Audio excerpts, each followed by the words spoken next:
Welcome to travel सूत्रा सुमन फे। और travel सूत्रा इस बार आपको लेकर आया है कनाताल। अब कनाताल क्या है, कहाँ है, दिल्ली से ये कितने घंटे की ड्राइव है और 2 दिन में कनाताल में एक्सप्लोर करने के लिए क्या कुछ है, वो सब मैं आपको बताऊंगी इस वीडियो में। इन 2 दिनों में पल पल रहेंगे आप हमारे साथ। तो चलिए फिर सफर की शुरुआत करते हैं दिल्ली से। सुबह 6:30 पर हमने दिल्ली से कनातल के लिए अपने सफर की शुरुआत की। कनातल उत्तराखंड के टिहरी जिले में एक सुंदर सा हिल स्टेशन है। बाय रोड दिल्ली से कनातल की डिस्टेंस है अप्रॉक्स 304 किलोमीटर और ये लगभग 7 घंटे की ड्राइव है।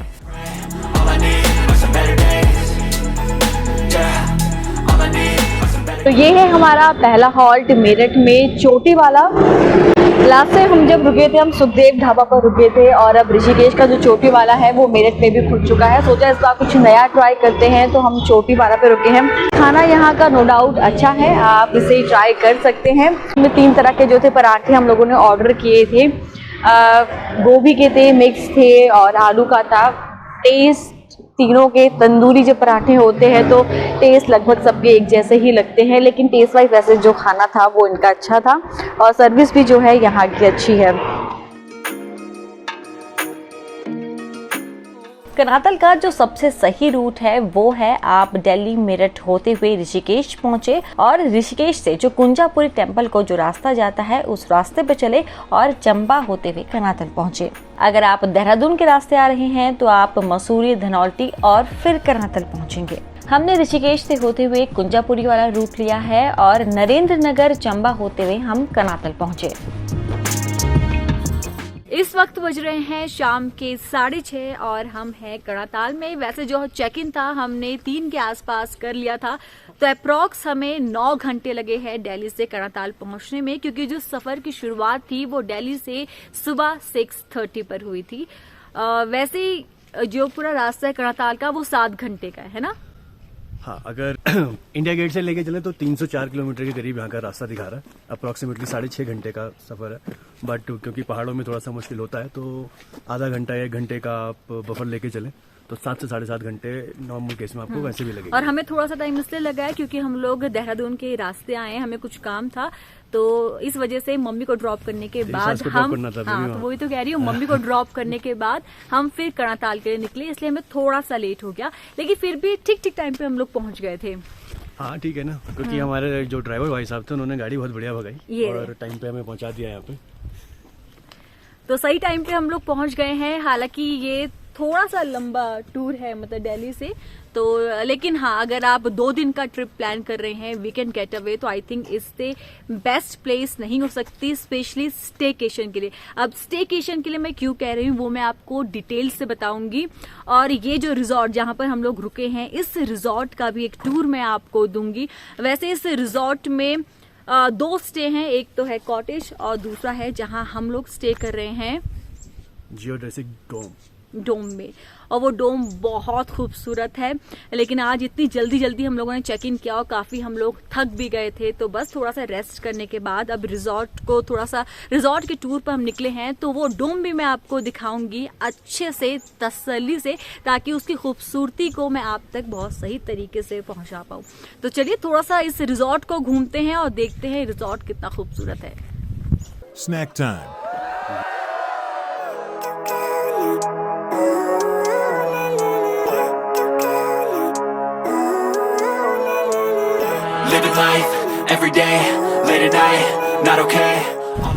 तो वेदर जो है यहाँ पर काफी ज्यादा ठंडा है। अच्छा हुआ मैंने ठंड के हिसाब से मैंने पैकिंग कर ली थी, मुझे लगा था थोड़ी सी गलत पैकिंग हो गई है। जब मुझे लगा था कि हम लोग टिहरी लेक जा रहे हैं तो वाटर स्पोर्ट्स करने होंगे, तो थोड़ी सी गलत पैकिंग हो गई है, बट थैंक गॉड मैंने सही पैकिंग की है। मेरे ख्याल से अप्रॉक्स रात को यहाँ का कितना है टेम्परेचर? रात को टेम्परेचर यहाँ पे 10 से नीचे जा रहा है, तभी मेरे को लग रहा है 10 से नीचे, आज तो शायद 5 से नीचे जाने वाला है। और मौसम जो है काफी हवा चल रही है, बाल हो रहा है, हवा चल रही है। बल्कि जो उनकी डोम है वो इतनी ज्यादा वार्म है, मजा आ जाएगा वहां रह के। और तो अगर इस टाइम पे कनाताल आने का अगर आप प्लान कर रहे हैं तो ठंड के हिसाब से अपनी पैकिंग करें, अच्छी खासी पैकिंग करें, पैक होकर यहाँ आए नहीं तो तबीयत खराब हो जाएगी। दिल्ली में जितनी गर्मी बढ़ रही है यहाँ उतनी ठंडी पड़ रही है।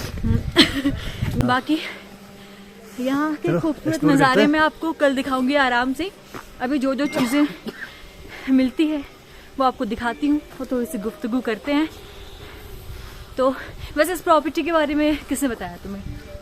ढूंढा है, ढूंढा है? सर्च किया है, ये तो नहीं तो बताया था एक बारी कहीं पे इंस्टा पे वीडियो देख के। हाँ, तो मुझे पता था कि वो एवलॉन की प्रॉपर्टी है। तो यहाँ पर सिर्फ डोमिनी के और किसी के नहीं है? नहीं, और भी है, बट जो बाकी जगह पे ना वो थोड़े से डिफरेंट है। अच्छा कैंप है वो, ग्लैम्प या कैंपिंग कैंप ऐसे टाइप का कुछ है। अच्छा। जो तूने वीडियो देखा था बीवी, वो इसी का था, इसलिए तो याद नहीं किया। ये है ना कॉटेजेस इनके, ये और एक ये वाले ये कॉटेजेस। और एक ये वाला। तो ये हमारी धन्नो जो हमें दिल्ली से यहाँ तक लेके आई है और थोड़ी सी बेचारी जख्मी हो गई है। यहाँ पे कुछ ये बेच। तो इस बार हमारा पहले से ही प्लान था कि हम जहाँ भी जाए वो एक स्टेकेशन ही हो 2 दिन के लिए, लेकिन शांति से वहाँ बैठे, बहुत ज़्यादा हौच पौच ना हो, क्योंकि जनरली ऐसा होता है हम कहीं भी जाते हैं तो 3 दिन 4 दिन में आपको बहुत सारे स्पॉट्स कवर करने होते हैं, तो आप शांति से बैठ के ना उस जगह का जो मज़ा है आप ले नहीं पाते हैं। तो उसका प्लान यही था, जहाँ जाएंगे 2 दिन के लिए, लेकिन वहाँ बैठ के तसल्ली से वहाँ के व्यू को एंजॉय करेंगे, उस टाइम को एंजॉय करेंगे, ताकि जब वापस आओ ना तो पता हो आप कहाँ गए। तो इस वजह से ये तेरा नया दोस्त। A few minutes later. तो डिनर का वक्त हो चुका है और अब हम डिनर के लिए जा रहे हैं। इनका अपना एक रेस्टोरेंट है, मैं आपको अभी वो दिखाती हूँ। फिलहाल जो यहाँ पर लाइटिंग है वो आपको काफ़ी खूबसूरत हो गई है, बाकी तो अंधेरा ही अंधेरा है।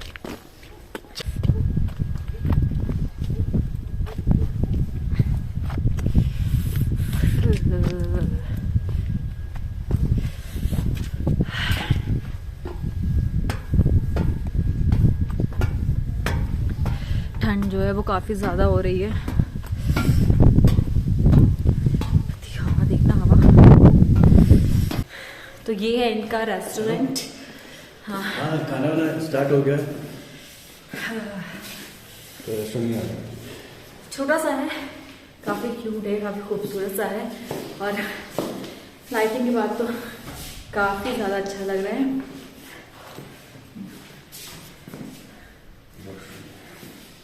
अच्छा, इतना सा इनका डाइनिंग एरिया टाइप की है।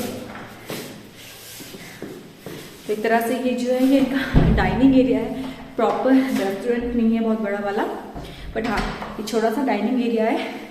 तो बस अब कुछ ही देर में यहाँ पर अभी खाना सर्व होगा और मैं आपको बताती हूँ यहाँ का टेस्ट कैसा है। रिजॉर्ट तो खूबसूरत ये है ही, और बाकी काफ़ी कुछ आपको बताना है रिजॉर्ट को लेके, आपको जो डोम है वो भी दिखाना है, और साथ ही जो बजट, अगर आप करनाल का प्लान कर रही हैं तो आपका बजट क्या होगा, ये रिसोर्ट आपको कितने में पड़ेगा, बहुत कुछ आपको बताना है।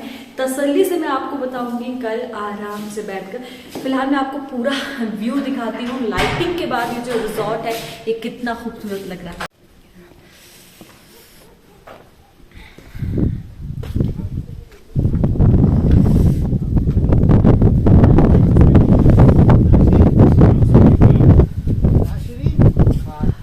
आगे कंबल लपेट के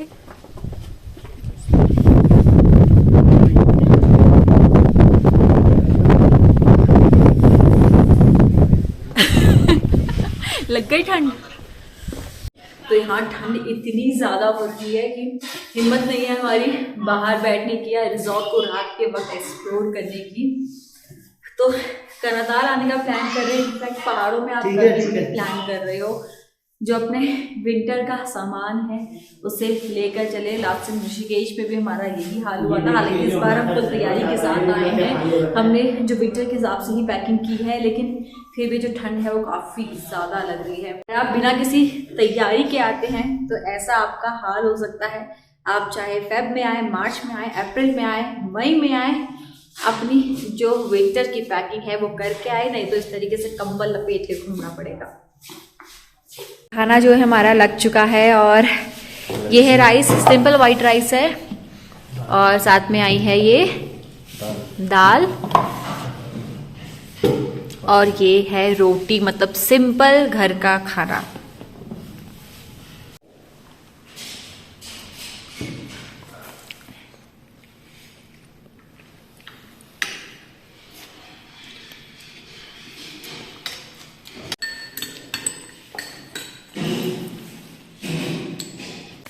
तो डिनर के बाद हम लोग वापस जा रहे हैं अपने रूम में। ज़्यादा खाने की बात करें, खाना ठीक ठीक है, नॉर्मल है, घर जैसा ही स्वाद है, सिंपल है, सिंपल मसाले, बहुत ज़्यादा मसाले नहीं हैं, बहुत स्पाइसी नहीं है।